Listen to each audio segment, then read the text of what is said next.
তো বন্ধুরা, কেমন আছো সবাই? আশা করি সবাই ভালো আছো। মনে করো তুমি খুব ধনী একজন ব্যক্তি। হঠাৎ একদিন তোমার সবকিছু চলে গেছে এবং তুমি রাস্তায় নেমে এসেছো। ঠিক এমনটাই ঘটেছে এই ব্যক্তিটির সাথে। এরপর তার সকল সেটেল ছেলেমেয়েরাও তাকে ছেড়ে চলে যায়। তারপর তার কেয়ারলেস দায়িত্বজ্ঞানহীন ছোট ছেলেটি নিজের মাস্টার প্ল্যান কাজে লাগিয়ে হারিয়ে ফেলা বাবার সকল সবকিছু ফিরিয়ে নিয়ে আসে। এই গল্পটিতে আমরা দেখতে পারবো কিভাবে জিরো থেকে ধনী হওয়া যায়। তাহলে আর কথা না বাড়িয়ে চলো শুরু করা যাক। উনি হলেন সেলফ মেড বিজনেসম্যান ভিনসেন্ট। উনি ত্রিশূলের অনেক বড় একটি company Vincent group of companies এর মালিক। এ হলো জোমন, তার ছোট ছেলে। আর এরা হলো তার বড় দুই ছেলে, অ্যালফোন্স আর জোশি। অ্যালফোন্স পেশায় একজন ডাক্তার। সে তার শ্বশুরের হাসপাতালে চাকরি করে। তার সাথে তার ওয়াইফ জেসলিনও ওখানেই চাকরি করে, সেও একজন ডাক্তার। অ্যালফোন্সের ডাক্তারের পাশাপাশি রিয়েল এস্টেটের বিজনেস রয়েছে। অন্যদিকে জোশি বাবার সাথে ফ্যামিলি বিজনেস দেখাশোনা করে। বর্তমানে তারা সবাই বাড়ির ছোট মেয়ে লেলির বিয়ের অনুষ্ঠান নিয়ে ব্যস্ত। এদিকে বর বউকে চার্চে নিয়ে যাওয়ার দায়িত্ব যমুনের এক আঙ্কেল পেলডুলকে দেওয়া হয়। পেলডুলের ওয়াইফ একজন এমএলএ। সে তার ওয়াইফের অফিসেই কাজ করে। পেলডুল ওয়াইফের ক্ষমতা কাজে লাগিয়ে ঘুষ নিয়ে বিভিন্ন ধরনের ইল্লিগাল কাজও করে থাকে। ভিনসেন্ট তাকে ফোন করলে সে বলে বর বউকে নিয়ে আসার কাজ তো যমুনের ছিল। তারপর যমুনের ছোট ভাবি যমুনকে ফোন করে। যমুন মার্কেটে এসেছিল কিছু জিনিসপত্র কেনার জন্য। যমুন রাস্তা দিয়ে আসার সময় বারবার মেয়েদের দিকে তাকাচ্ছিল। তার ভাবি বলে এইসব করে সময় নষ্ট না করে তাড়াতাড়ি বাসায় চলে আসতে। এরপর যমুন এটিএম থেকে টাকা তুলতে গেলে তার সাথে তার বন্ধু মুস্তাকের দেখা হয়। মুস্তাক বলে, চল আমার সাথে, আমার বিএমডাব্লিউ করে তোকে একটি অসাধারণ জায়গায় নিয়ে যাই। তারপর তারা দুজন একটি বারে যায়। যমুন বলে, তুই তো শহর ছেড়ে চলে গিয়েছিলি, তাহলে বিএমডাব্লিউ টাকা পয়সা এত কিছু কোথায় পেলি? মুস্তাক বলে, আমি ত্রিপুরায় চলে গিয়েছিলাম। তারপর আমার এক বন্ধুর কাছ থেকে কিছু টাকা নিয়ে গার্মেন্টস ফ্যাক্টরিতে ইনভেস্ট করি এবং সেই ইনভেস্টমেন্ট থেকেই লাভবান হতে হতে আমি আজ এখানে। তুই চাইলে তোকেও আমি আমার মতো সফল ও কোটিপতি বানিয়ে দিতে পারবো। বার থেকে বেরিয়ে যমুনের তার বোনের বিয়ের কথা মনে পড়ে যায়। তাই সে দ্রুত গাড়ি চালিয়ে ফিরতে চাচ্ছিল, কিন্তু রাস্তায় পুলিশ তাদের গাড়ি আটকায় আর ড্রিঙ্ক অ্যান্ড ড্রাইভিং এর কেসে তাদেরকে থানায় নিয়ে যায়। এদিকে যমুনের বোনের বিয়ে হয়ে গিয়েছিল। যমুন বাড়িতে এসে বোনকে একটি ফুলের মালা দিয়ে সরি বলে। তারপর বোন উদ্দুলাবাইকে নতুন জীবনের শুভেচ্ছা জানায়। লেলি বলে, বিয়ের ফ্যামিলি ফটোতে তুমি ছাড়া সবাই ছিল। এরপর যমুন তাদের সাথে একটি সেলফি তুলে নেয়। এদিকে ছেলের এমন দায়িত্বজ্ঞানহীন কাজ দেখে ভিনসেন্ট রেগে দাঁড়িয়েছিল। তখন যমুন ভিনসেন্টের গালে একটি চুমু দিয়ে লাভ ইউ বলে সেখান থেকে দৌড়ে চলে যায়। পরের দিন যমুন যখন বাড়ির সামনে তার গাড়ি পরিষ্কার করছিল, তখন অ্যালফোন্স এসে বলে, তুই এত দায়িত্বজ্ঞানহীন কিভাবে হলি? ছোট বোনের বিয়েটাকেও মিস করলি? যমুন বলে, তুমি তো ডাক্তারির জন্য বাবার কাছ থেকে 70 লাখ টাকা নিয়ে পাশ করেছো, তারপরেও শ্বশুরের হাসপাতালে চাকরি করছো, আবার আমাকে দায়িত্বজ্ঞানের কথা বলছো। তখন ওই জোশিও সেখানে চলে আসে। জোশিও যমুনকে দায়িত্বজ্ঞান নিয়ে অ্যাডভাইস দিতে থাকে। এরপর যমুনের বড় ভাবি বলে, আজ বাচ্চাদের ভ্যাকসিন দেওয়ার জন্য হাসপাতালে নিয়ে যেতে হবে।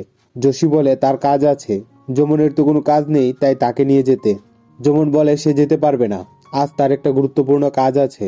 যমুনের বড় ভাবি বলে, কি এমন রাজকার্য আছে তোমার শুনি? যত সব বাহানা। এরপর তাদের বাসার এক কাজের লোক এসে যমুনকে অ্যাডভাইস দিতে থাকে। যমুন তাকে বকে তাড়িয়ে দেয়। যমুন তাদের পোশাক কুকুরকে বলে, সবাই যখন অ্যাডভাইস দিয়ে যাচ্ছে তাহলে তুই কেন এখনো চুপ করে আছিস? কুকুরটিও তার মতো করে কয়েকবার ডেকে উঠে। যমুন ভাবে, আজ কার মুখ দেখে ঘুম থেকে উঠেছিলাম। এরপর যমুন ও তার বড় ভাবি বাচ্চাদের নিয়ে অ্যালফোন্সের শ্বশুরের হাসপাতালে যায় ভ্যাকসিন দেওয়ার জন্য। যমুন তার ছোট ভাবির সাথে কথা বলে বের হচ্ছিল। তখনই অ্যালফোন্সের শ্বশুর যমুনকে দেখিয়ে কিছু লোককে বলে, ভিনসেন্টের পরিবারের সবাই কোনো না কোনো কাজ করে সেটেল হয়ে গেছে, কিন্তু উনার দ্বারা কিছুই হচ্ছে না। আমার মনেও হয় না আদৌ ওনার দ্বারা কিচ্ছু হবে। যমুন এইসব আর সহ্য করতে না পেরে সেখান থেকে বেরিয়ে যায়। অন্যদিকে ভিনসেন্ট ও তার এক বন্ধুকে দেখা যায় গাড়ি করে কোথাও যাচ্ছে। ভিনসেন্ট তার বন্ধুকে বলে, আমি 10 লক্ষ টাকা বাইনা দিয়েছি একটি প্লট কেনার জন্য, যেটা ক্রয় করে সেখানে আমি একটি অ্যাপার্টমেন্ট বানাবো। এটা আমার ড্রিম প্রজেক্ট। হঠাৎ যমুনের আঙ্কেল রাস্তায় ভিনসেন্টদের আটকে বলে, সে প্লটের মালিক মারা গেছে, এখন তার ছেলে ওই প্লট বিক্রি করতে চাইছে না। এরপর ভিনসেন্ট তাদের বাসায় যায় এবং প্লট মালিকের ফিউনারেলে অংশগ্রহণ করে। ভিনসেন্ট মালিকের ছেলেকে বলে, আমি তোমার বাবাকে টাকা অ্যাডভান্স করেছিলাম। ছেলে বলে, আমি আপনার টাকা ফেরত দিয়ে দেব, কিন্তু ওই প্লট আমি বেচবো না। ভিনসেন্ট হতাশ হয়ে সেখান থেকে বেরিয়ে আসে। একটু পরে ছেলেটি ভিনসেন্টকে আবার ডেকে বলে, বাবা আপনার কাছে 10 একর জমি বিক্রি করতে চেয়েছিল, কিন্তু আমি এখন পুরো 25 একর জমি বিক্রি করতে চাই, যদি আপনি রাজি থাকেন। ভিনসেন্ট এতে খুশি হয়ে যায় আর ছেলেটির সাথে ডিল করে ফেলে। একদিন যমুন আর ভিনসেন্ট জগিং করতে গেলে যমুন বলে, বাবা তোমাকে আজ অনেক হ্যান্ডসাম লাগছে। যেমন আরো অনেকভাবে তার প্রশংসা করতে থাকে। ভিনসেন্ট বুঝে যায় যে এখানে ঘাবলা আছে। ভিনসেন্ট বলে, থাক, আর পাম মারতে হবে না, কি লাগবে সরাসরি বল। যেমন বলে তার একটি বাইক লাগবে। ভিনসেন্ট বলে, বাইক অনেক ঝুঁকিপূর্ণ, আর গাড়ি তো আছেই, আবার বাইক কেন? যেমন বলে, আমার সাথে সবার কাছেই বাইক আছে, শুধু আমারই বাইক নেই, তাই আমার বাইকই লাগবে। পরের দিন যেমন বাবাকে আবার পটানোর জন্য তার পছন্দের একটি শার্ট নিজ হাতে আয়রন করে এনে দেয়। অবশেষে ভিনসেন্ট পটে যায়। তবে ভিনসেন্ট শর্ত দেয় যে যেমন কখনো যেন হেলমেট ছাড়া বাইক না চালায়। আরো বলে যেমন যেন তার পছন্দের বাইক কিনে বিলটা তার অফিসে পাঠিয়ে দেয়। পরের দিন ভিনসেন্ট অফিসে বসে ভাবছিল একটি বাইকের দাম কত হতে পারে, হয়তো 60 থেকে 70,000, নয়তো সর্বোচ্চ 1 লক্ষ টাকা। কিন্তু ভিনসেন্টের কাছে যখন বাইকের বিল আসে তখন সে মারাত্মকভাবে চমকে যায়, কারণ যেমন 18 লক্ষ টাকার একটি বাইক কিনেছিল। যেমন যখন বাইক নিয়ে বাড়ি ফিরে সবাই তার উপর রেগে তাকে প্রশ্ন করে সে এত দামি বাইক কেন কিনেছে। যেমন বলে, আমি বাবার স্ট্যাটাস ধরে রাখার জন্যই এই দামি বাইকটা কিনেছি, আমি যদি একটি সস্তা বাইক কিনতাম তাহলে লোকে বাবাকে কি বলতো। ভিনসেন্ট এবার রেগে গিয়ে বলে, এখন থেকে আমাদের ট্রান্সপোর্টের বিজনেসটা তুমি দেখাশোনা করবে, তাহলে তুমি টাকা পয়সার দাম বুঝতে পারবে। পরের দিন যেমন তাদের ট্রান্সপোর্ট অফিসে যায়। প্রথমে সে সেখানের হিসাবপত্র দেখে, তারপর সেখান থেকে বেরিয়ে এসে একটি বাসে উঠে মেয়েদের সাথে ফ্লার্ট করতে থাকে। এমনকি সে কিছুক্ষণ বাসও চালায়, কিন্তু পুলিশ তাকে ধরে ফেলে, কারণ তার কাছে বাস চালানোর লাইসেন্স ছিল না। পরে তার আঙ্কেল তাকে ছাড়িয়ে নিয়ে আসে। প্যালডোল ভিনসেন্টকে বলে, আজ যদি আমি না থাকতাম তাহলে যেমন আমাদের ট্রান্সপোর্ট লাইসেন্সটাই বাতিল করে দিত। ভিনসেন্ট তেমন একটা চিল্লাপাল্লা না করে বলে, আমি খেয়াল করেছি তুমি বেশ কিছুদিন যাবৎ চার্চে যাচ্ছ না, কাল থেকে প্রতি সপ্তাহে তুমি চার্চে যাবে এবং সেখানে কনফারেন্স করে ভালো মানুষ হওয়ার চেষ্টা করবে, তা না হলে কখনো আমার সাথে আর কথা বলতে আসবে না। বাবার কথা মতো পরের দিন যেমন চার্চে যায়। প্রে করার সময় সবাই যখন চুপ ছিল তখনই যেমন শয়তানি করে জোরে আমিন বলে ওঠে। এতে করে সবাই যেমনের দিকে চেয়ে থাকে। এরপর চার্চ থেকে বের হওয়ার সময় যেমন একটি মেয়েকে দেখতে পায়। মেয়েটিকে প্রথম দেখাতেই যেমনের অনেক ভালো লেগে যায়। বিষয়টি তার বড় ভাবির নজরে পড়ে। তার বড় ভাবি তাকে জানায়, তোমার পছন্দের মেয়েটির নাম ক্যাথরিন, সেও আমাদের মতোই ধনী পরিবার থেকে বিলং করে। এরপর যমুনের বড় ভাবি, ছোট ভাবি, তার বোন ও তার আঙ্কেল মিলে প্ল্যান করে যমুনের সাথে ক্যাথরিনের সেটিং করিয়ে দেওয়ার। ক্যাথরিন প্রায়ই একটি পার্লারে যেত, তাই প্ল্যান করে যমুনের বড় ভাবিও ওই পার্লারে যায় এবং সেখানে গিয়ে ক্যাথরিনের সাথে ক্যাজুয়ালি কথা বলে। ক্যাথরিন পার্লার থেকে বেরিয়ে দেখে কেউ গাড়ি পার্ক করে তার গাড়ি ব্লক করেছে। আসলে যমুনের আঙ্কেল প্ল্যান করে এটা করেছে। এরপর বড় ভাবি ক্যাথরিনকে বলে তার সাথে চলতে, সে তাকে ড্রপ করে দেবে। আর সেই গাড়িতে যমুনও ছিল। বড় ভাবি ক্যাথরিনকে যমুনের সাথে পরিচয় করিয়ে দেয়। এরপর প্ল্যান মতো বড় ভাবি একটি শপিং মলের সামনে এসে নেমে যায়। এর ফলে যমুন ক্যাথরিনের সাথে কথা বলার সুযোগ পেয়ে যায়। যমুন ক্যাথরিনকে তার বাসায় ড্রপ করে দিয়ে সেখান থেকে চলে যায়। পরের দিন ভিনসেন্ট যমুনকে তাদের মেন্স শোরুমে নিয়ে যায়। ভিনসেন্ট বলে, আজ থেকে এই শোরুম তোমার নামে, এখন থেকে এটার দেখাশোনা তোমারই করতে হবে। বাবা চলে গেলে যমুন ম্যানেজারকে প্রশ্ন করে, এখানে লেডিস কর্নার কোনটা? ম্যানেজার বলে, এখানে কোনো লেডিস আসে না, শুধুই মেন। এটা শুনে বেচারা যমুন হতাশ হয়ে যায়। পরের দিন যমুন টেনিস ক্লাবে যায়, কারণ ক্যাথরিনও সেখানে টেনিস খেলতে যায়। এভাবেই আস্তে আস্তে তাদের মাঝে একটি সম্পর্ক গড়ে উঠতে থাকে। কিছুদিন পর ভিনসেন্ট তাদের মেন্স শোরুমে যায়। সেখানে গিয়ে দেখে সেখানের ম্যানেজার ওনারের চেয়ারে বসে আছে। সে বলে যমুন তার কাছে এই শোরুমটি 40 লাখ টাকায় বিক্রি করে দিয়েছে। এটা শুনে ভিনসেন্ট চমকে যায়, কেননা ম্যানেজারও খুব ভালো করে জানে যে ভিনসেন্ট এই শোরুমে প্রায় 70 লাখ টাকা ইনভেস্ট করেছিল। তবুও ম্যানেজার এই শোরুমটা কম দামে কিনে ভিনসেন্টকে ধোকা দিয়েছে। ভিনসেন্ট এতে অনেক কষ্ট পায় আর সে সেখান থেকে চলে আসে। অন্যদিকে ভিনসেন্টের কনস্ট্রাকশন সাইটে আরডিও রেড করে। আসলে বিল্ডারের কাছে কোনো ক্লিয়ারেন্স ছিল না, তাই আরডিও কনস্ট্রাকশন বন্ধ করে দেয়। এভাবেই ভিনসেন্ট একদিনে প্রায় 2বার ধাক্কা খায়। সে তার বন্ধুকে বলে, আমার এই স্বপ্নের প্রজেক্ট পূর্ণ করার জন্য আমি একজনের কাছ থেকে টাকা লোন নিয়েছিলাম। তখন আমি এতটাই কনফিডেন্ট ছিলাম যে সে লোন নেওয়ার জন্য আমি আমার সকল প্রপার্টি, গাড়ি বাড়ি সব তার নামে করে দিয়েছিলাম। এটা শুনে তার বন্ধু অনেক রেগে যায় আর বলে, এমন পাগলামিও কেউ করে?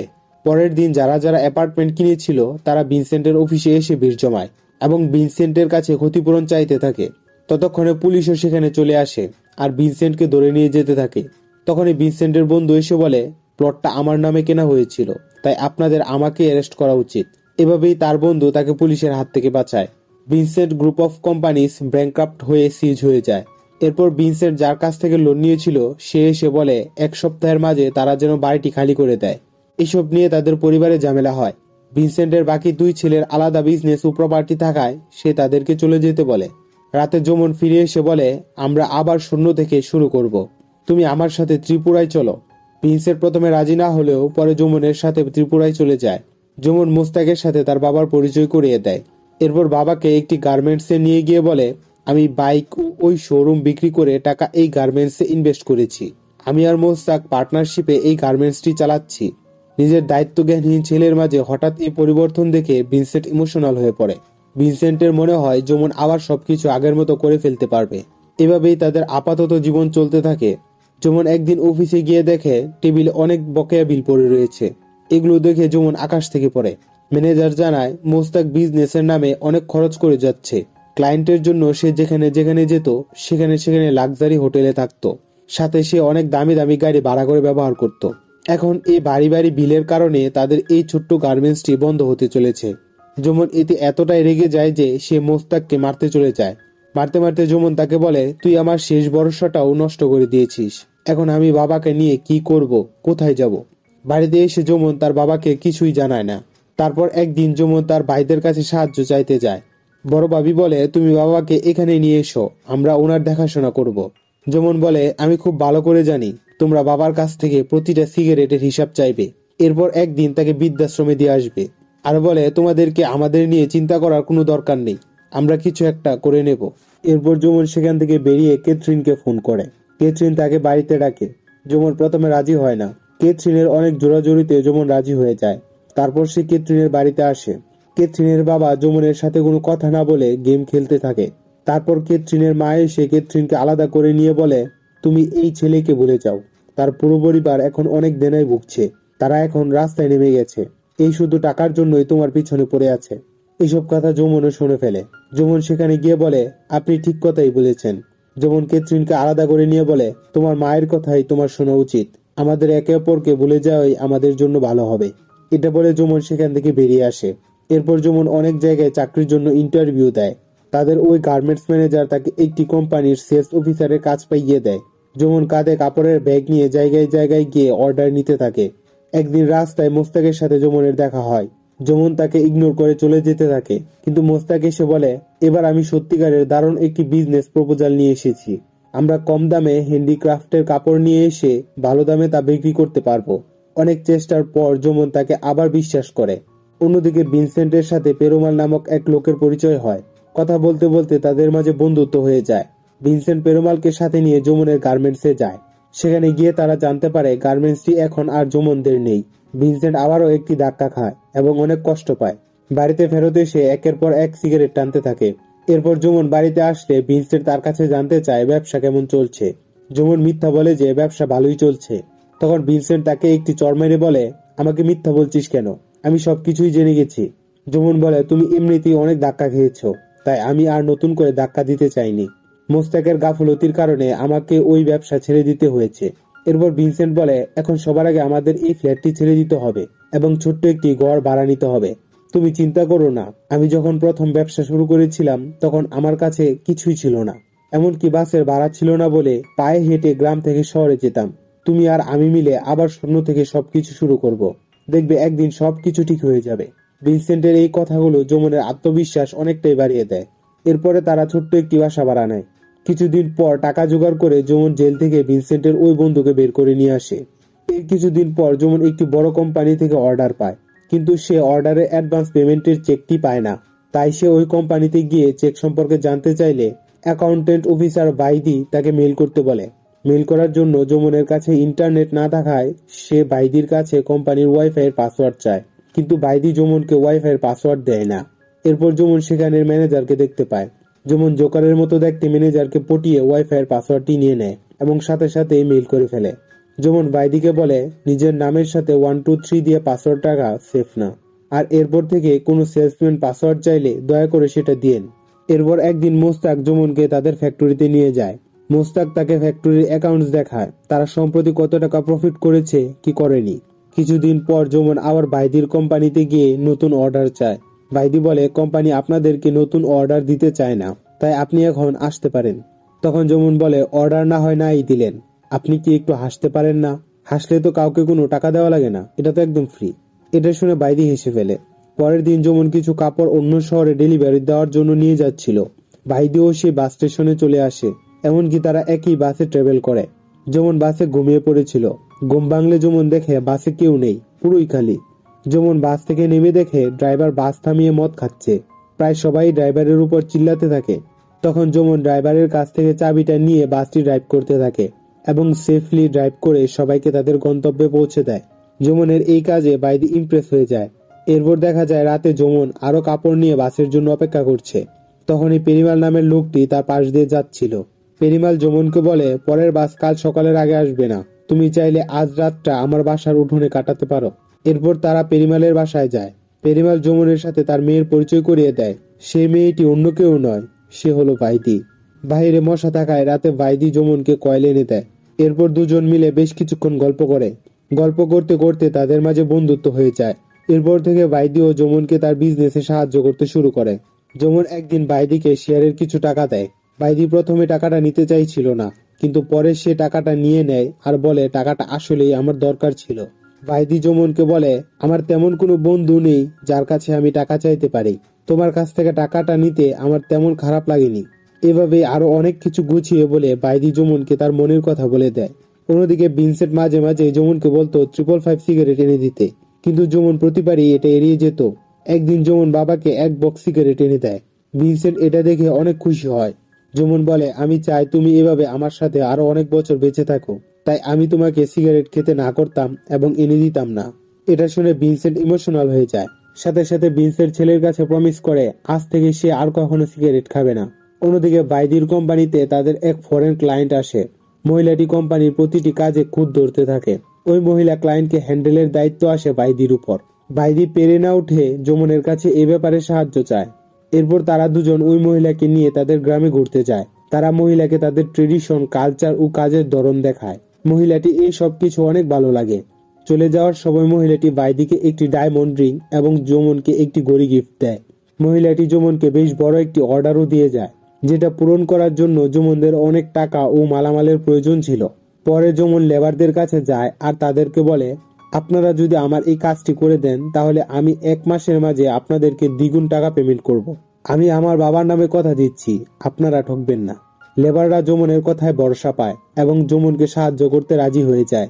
এরপর সবাই মিলে দিনরাত কঠোর পরিশ্রম করে অর্ডারের কাপড় বানাতে থাকে এবং ছোট বাবির সাহায্যে যমুন ওই অর্ডার সফলভাবে ক্লায়েন্টের কাছে পাঠিয়ে দেয়।